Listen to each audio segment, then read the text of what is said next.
আপনাকে পার্সোনালি আমি একবারের জন্য আমি আপনাকে কোন পার্সোনালি অ্যাটাক করছি? আপনি বারবার হচ্ছে যে সাংবাদিক সমাজ জুলাই আমি এই গণহত্যাকে আমি ৭১-এর সঙ্গে মিলাবো। আমার এত বড় দুঃসাহস, একটা জনযুদ্ধ, ৯ মাসের একটা সশস্ত্র সংগ্রাম, সেটির সঙ্গে আমি ২৪ আন্দোলনকে মিলাবো? অবশ্যই ২৪ আন্দোলন ছিল, একটা অভ্যুত্থান হয়েছে। আচ্ছা, এটা কে মিলাচ্ছে ভাই? কিন্তু আমি বলি, এটা আপনি বলেন এটা মিলানো হয়েছে? না, আপনারা বারবার ২৪ থেকে ৭১ কেন মিলাচ্ছেন? আমি মিলাবো কেন? আমি কেন মিলাবো? আপনি তো এই পয়েন্টটা দিচ্ছেন। কখন বললাম আমরা?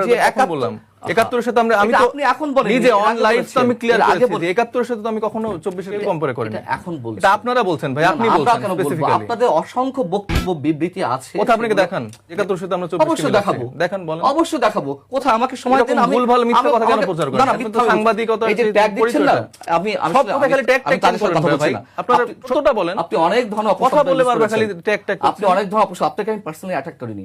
আপনাকে পার্সোনালি আমি একবারের জন্য আমি আপনাকে কোন পার্সোনালি অ্যাটাক করছি? আপনি বারবার হচ্ছে যে সাংবাদিক সমাজ জুলাই গণঅভ্যুত্থান আপনি আওয়ামী লীগের জুলাই যারা শহীদ হয়েছেন তাদেরকে নিয়ে ছোট করছেন। আপনাকে কোথায় এটা কে দিয়েছে? তাদের কোথায় ছোট? আপনি তাদেরকে ছোট করছেন কেন? কোথায় ছোট? আর আমরা কখন তাদেরকে ৭১ এর সাথে মিলাচ্ছি? এরা কি বলে? আমি কোথায় ছোট করলাম? ২৪ এ যারা নিহত হয়েছে